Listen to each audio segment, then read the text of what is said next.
California Governor Gavin Newsom is now calling his city's homeless encampments unacceptable, which is odd since he's the guy who, made them acceptable, turning sidewalks into red carpet events for drug addicts, thieves, and unemployed CNN anchors. On Monday, he urged cities to ban the camps from sidewalks, parks, and other public areas. So after years of denying the problem, he's now pretending to fix it, which is like putting on a condom as you're leaving a whorehouse. Gutfeld just torched Gavin Newsom's polished image, leaving behind only smoke, arrogance, and a frozen grin. In a takedown so fierce it rattled liberal strongholds, Gutfeld ripped through Newsom's hypocrisy, mocked his policies, and exposed him as a governor, stunned in the blaze of a primetime monologue. This wasn't a roast, it was a political wrecking ball, and Newsom never saw it coming. Welcome to Gutfeld, fully unleashed. So Newsom is fed up with tent cities, the crime, the urban decay?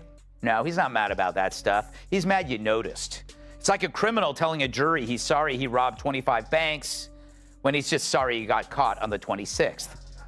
Because this isn't some spontaneous crisis. It's a man-made disaster like Chernobyl or Fox and Friends.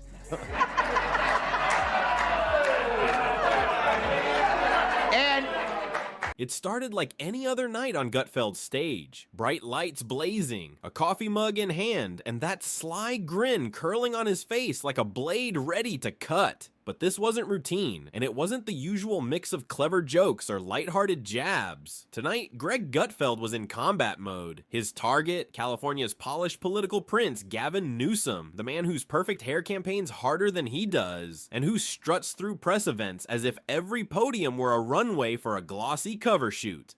Took common sense as his high ground. Right. There's no place outside of it. That's right. And so they're stuck in this horrible, horrible place, much like you, Jamie, and your life. As California falls apart, it must remind you somewhat of your own personal life. Yeah. Sometimes I look at footage of California and I go, oh, look how much better it is than my life. If you're hooked on this takedown, hit subscribe, because standing in Gutfeld's line of fire was the ultimate billboard of progressive perfection. Or at least that's the part Gavin Newsom loves to play. But beneath the glossy shell lies a mountain of failures piled as high as unpaid tickets. And Gutfeld? He didn't just point them out, he blew them apart. With the precision of a late-night comic done with phony theatrics, he shredded Newsom's image like a discarded Hollywood script. Flashy, overhyped, and desperate for a rewrite. Let's rewind. Newsom has coasted for years on his golden boy glow within the left. Why do I keep bringing up Gavin? Well, other than my respect for his work in American Psycho, he's starting to distance himself from his party's worst ideas. Newsom, a guy who hates fossil fuels but could still bring down the price of gas by wringing out his hair, once proclaimed that his state would be a sanctuary to all who seek it. Then people actually came. He beams a smile fit for a toothpaste ad, tosses around buzzwords like he's headlining a TED Talk, and struts as if California were a flawless paradise crafted by his own hands. But behind the staged briefings and glittering dinners, the reality outside the governor's mansion has collapsed into chaos. And Gutfeld, he wasn't letting that fantasy go unchecked. The moment he hit the stage, the energy shifted. You could feel it. No warm-up, no soft landing, just a brutal wave of truths sharp enough to slice straight through Newsom's carefully guarded ego. You conflate order with authoritarianism, you get chaos and destruction. So if restoring order is evil, then the Dems are now the party of disorder. Turns out the only system they had was wokeism, and it rotted any basic principles the party had to begin with. Which is why, like Gavin himself, they're left looking at 2028's hopes going up in flames. And this time, no one is going to help them put it out. Gutfeld started by peeling off the glossy coating, exposing the rot festering underneath. California, the so-called model Newsom flaunts as proof of progress, now looks like a state sinking under its own weight. Streets have become sprawling tent cities, while taxes climb so high that Elon Musk practically sprouted wings and bolted for Texas. And when it came to crime, Gutfeld didn't need to exaggerate. The truth was already damning. Smash and grabs have turned shopfronts into shattered displays, and carjackings are nearly as common as ordering an Uber. Yet somehow, through all the chaos, Newsom still clings to his golden fairy tale. Problem is his track record, his performance as mayor, as lieutenant governor and governor. And your analogies are great. I think mine are better. And just hold on. And here's why.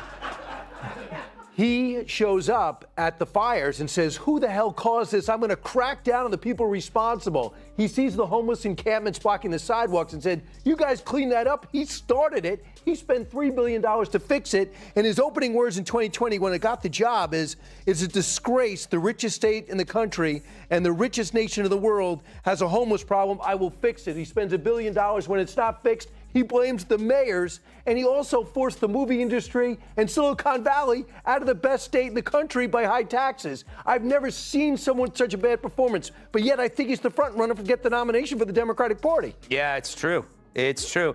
They got nobody else. Sherrod, welcome back. Thank you. Yet somehow, Newsom still managed to lecture other states, preaching about morality, freedom, and leadership as though he were America's guiding light. That's when Gutfeld turned up the heat. This wasn't mere hypocrisy, it was polished theater. And Newsom, he was the overpaid actor stumbling over his script. Gutfeld laid it out perfectly. A governor wagging his finger at Florida over book bans, while students in his own state failed to read at grade level. Condemning Texas for abortion laws while overseeing streets buried in fentanyl, filth, and forgotten lives. The irony cracked so loudly the audience could feel it, laughter rising as Gutfeld struck, not with rage, but with razor-sharp sarcasm that pierced deeper than fury ever could. And then came the finale, Newsom's stage, his spotlight, his supposed moment to shine. So last week, Newsom said he hopes the conservative Supreme Court will overturn the current law that bans his state from removing out-of-control homeless encampments. Imagine that. Well, what did you expect, Gavin? That the sanctuary seekers were going to show up in Winnebagos? Once again, another example of a high-profile lib using his big mouth to write a check his ass can't cash. Last year, after the Texas Governor Abbott ordered that parents of transitioning children should face criminal investigation, Newsom then tweeted this: trans kids and their families should be celebrated, not targeted by the state. They are heroes. And so to fearful families in Texas right now, California's door is always open to you. With that sly grin, Gutfeld sketched a brutal picture. California's middle class was vanishing faster than a drop of water in the desert. Small businesses were locking their doors for good, while Hollywood elites and Silicon Valley moguls toasted champagne behind their gates. And there was Gavin, still smiling, still flawless, hair sculpted to perfection, as if the hardship around him was just background scenery for his next glossy campaign ad. But Gutfeld wasn't chasing laughs. He came armed with a brutal truth. Newsom, for all his staged photo ops and polished sound bites, wasn't just flawed, he was driving people out. Families weren't leaving by choice, but by necessity. Proud businesses packed up, desperate to escape a state that taxed them for the crime of surviving. Even lifelong residents were left asking, how did California fall this far? What do you think about Gavin Newsom? What's going on there? I don't know. I don't know how they bump out Kamala out of VIP, put a white male in there and take her out. She's got too much of an ego to just step aside.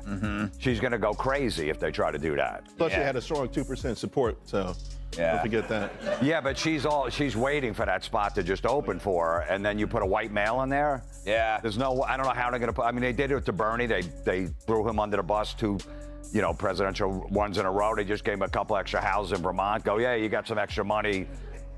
But I don't know how they could do it with her. Yeah, it'd be great if they threw her under the bus, because she really likes buses, remember? And Gutfeld, never missing his stride, locked his sights on the man steering California's sinking ship. It was like watching a magic act unravel in reverse. Every illusion Newsom had crafted peeling away piece by piece. The economic growth he bragged about? Smoke and mirrors. His climate leadership? Hollow gestures wrapped in solar panels and flashy press releases. Even his supposed compassion. Nothing more than a performance, lasting only as long as the cameras stayed on. Then came the strike that silenced the room. Not rage, but clarity sharp enough to cut through steel. Gutfeld compared Newsom's California to a mansion gleaming with spotless windows and manicured lawns. But step inside and the walls stank of mold. The foundation cracked and the roof leaked despair. A glittering shell masking rot. He described it as a house held up by slogans, catchy lines propping beams of collapsing policy shine, masking the absence of solutions. That, he declared, was Gavin Newsom's California, a dazzling disaster wrapped in progressive paper. The audience gasped, then laughed, not because he exaggerated, but because he voiced the truth many suspected. California wasn't a beacon, it was a warning. Californians used to sell maps of celebrity homes, not landmines. Now, instead of sightseeing, tourists play hopscotch so their shoes don't get hepatitis. And when residents complain, they're called cruel. And now we're supposed to believe Gavin? Hell no. All the problems of the last decade were based on his and his party's lies. The crowd wasn't laughing at a joke. They were laughing because they recognized the truth. It didn't need exaggeration, only the perfect delivery, and Gutfeld delivered it with the precision of a scalpel. Meanwhile, Gavin, whether lounging in a plush hotel suite or posing at another velvet-draped podium, was likely flashing that polished grin. Certain no late-night host could shake him, but he was wrong, dead wrong, because Gutfeld didn't just dent the armor. He split it open and marched through the ruins. This wasn't a debate, it was demolition. And from that rubble came something even more chilling, whispers of presidential ambition, the danger Gutfeld warned about all along. This wasn't just hypocrisy, and it wasn't just incompetence. It was the brazen plan to export California's chaos to the nation. The thought sent a chill. If California was the test lab, then Newsom was the lab-coated mad scientist, and America the next experiment. And Gutfeld? He wasn't about to let that nightmare slip by unchallenged. Then came the national polling by overwhelming majorities. It turns out Americans don't favor minors transitioning. So last week, when a California law was proposed that judges in custody cases favor the parent who supports transitioning a child's new gender, Newsom killed that law quicker than a late-term abortion. Yeah, I know, huh? Now the left, being the left, was outraged, but they missed something, because now Newsom says he only vetoed it since it's already the law. Gutfeld wasn't letting him off the hook. He closed with a deadpan mic drop only he could deliver. A sly smirk, a slow sip from his mug, and a glance at the camera that screamed, "We see you, Gavin, and no amount of gel can hide this disaster." What made it unforgettable wasn't just the laughs. It was the precision, the sting of truth, the way Gutfeld dismantled the glowing myth of Gavin Newsom with nothing but wit and unshakable facts. No theatrics, no shouting, no desk pounding, just sarcasm wielded like a scalpel, cutting clean as reality did the rest. That's what made it devastating. He led his audience straight into San Francisco's wasteland, where billionaires sidestep human waste en route to dinner, and businesses shudder not from competition, but from law and order collapsing into chaos. With every detail exposed, served with that sly grin, the image was undeniable. Gavin Newsom's California isn't a model. It's a warning sign flashing in neon. Gavin ponders why Dems lost. We lost. We lost the popular vote, and we lost the electoral vote. We got crushed. And we need to be humble about that, and we need to have some grace, and we need to understand why. Was it because of the incumbency penalty? Was it because of inflation? Was it because of interest rates? Was it because of immigration? Was it because we were too, quote unquote, woke? Was it because of issues with Israel? Was it all of the above? I think we are going through that forensic. We need to understand at the same time, we also have to push back against the whitewaters and headwinds of the Trump administration. Gutfeld locked in on the hypocrisy with razor precision. There was Gavin imposing masks, lockdowns, and shuttering schools, churches, and small businesses, while he himself wined and dined maskless at the French Laundry, clinking glasses with the elite as if the rules applied only to the little people. Gutfeld didn't need to rage. He leaned into the absurdity, letting the crowd laugh at the injustice. The punchlines hit hard, not because they were jokes, but because they were undeniable truths everyone knew, yet so few dared to speak aloud. Then came the exodus. Families fleeing in droves, desperate for states where leaders didn't treat them like burdens. The laughter filled the room, but beneath it lingered a sobering reality. This was a migration born of failed leadership and misplaced priorities. And the brilliance of Gutfeld's strike? It wasn't just the facts. It was the ease with which he stripped away Newsom's mask, exposing the hollow face behind the act, all without even breaking a sweat. Voters. He's the classic wolf in sheep's hair gel. Just watch him answer the tough questions. Any other questions here? Yes, Governor. California has a terrible homeless problem. Why do you think that is? You know, I appreciate that question, and I think it's a matter of perspective. Let's kind of flip the script on that, okay? Let's kind of put a new lens on that. I mean, you see a homeless man, I see an outdoorsman.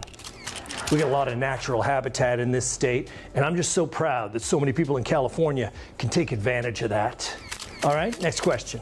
He spoke of a man who lives for the camera, who scolds entire states with a wagging finger, and who builds a national image out of scripted outrage and carefully rehearsed indignation. Gavin Newsom, the walking billboard for style over substance, wasn't spared for a second. Behind the polish and the glossy hair, Gutfeld revealed the raw truth. A political mannequin, smooth lines carved for headlines, but no backbone to stand when reality strikes. He leaned hard into the absurdity of Newsom's ambitions, the not-so-secret whispers that this California prince is eyeing the White House. The sheer notion that a governor overseeing a state in freefall could step onto the national stage and attempt to sell that same chaos to the rest of America was pure comedy gold. And Gutfeld mined every bit of it, landing hit after hit with precision. But here's what made it sting. The comedy wasn't cruel, it was clear. It was exposure, plain and sharp, the kind of humor that cuts deeper because it's undeniable. Every jab, every smirk, every perfectly timed pause carried the same devastating truth. This wasn't leadership, it was branding, and that brand was collapsing under the weight of its own lies, crumbling in real time before millions of viewers. Gutfeld didn't need to yell, he didn't need theatrics, he simply let reality do the wrecking. And yes, Greg Gutfeld dismantled Gavin Newsom, not with cheap insults, not with frothing rage, but with something far deadlier to a politician addicted to his own reflection. He wielded humor sharpened with irony, delivered with the confidence of someone who knows the truth doesn't need to shout, it only needs to be spoken. In a world propped up by spin, sound bites, and glossy optics, that kind of honesty doesn't just land, it detonates. That night, it wasn't just a win for Gutfeld, it was obliteration. A freight train of truth smashing through the carefully staged facade Newsom has built for years. And somewhere in California, Gavin Newsom is still reeling, still piecing together what hit him. Spoiler alert, it wasn't politics, it wasn't partisanship, it was reality itself. And Greg Gutfeld, he was the delivery man, carrying the truth in one hand and the wreckage of Gavin's image in the other.